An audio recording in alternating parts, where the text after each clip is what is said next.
This is a quick video about this course. You're taking this course because you're ready to learn how to make games with Unity.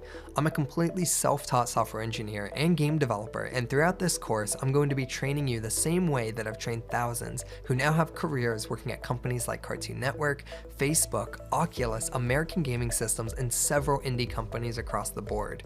If you're serious about learning to code, you need to stay connected and involved throughout the course. We have a community dedicated to your success where we host monthly developer summits, bi-monthly Let's Devs, and quarterly game jams. You can join our community and stay connected at gamedevhq.com. Several students who have taken this course are now making their own titles, releasing them on Steam and mobile platforms, and several are now in the workforce making industry salaries north of $60,000. It's up to you to make it happen. Throughout this course, there are a series of challenges. I promise you, very quickly you'll discover what I call that eureka moment where things begin to click. If you're stuck on a challenge, post for help on gamedevhq.com.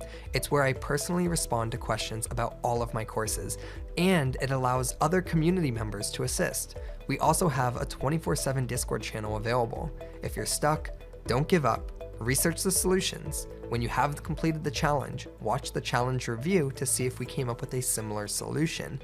In the event that our solutions are different, that's 100% okay. This is the world of software engineering. There is always more than one way to solve a problem. Please use your solution, as it will add additional challenges to this course for you. I provide a zero spoon-fed environment, and if you're ready to stop relying on copying and paste tutorials and finally understand how to write code from scratch, then join our community at gamedevhq.com, and I can't wait to see what you make.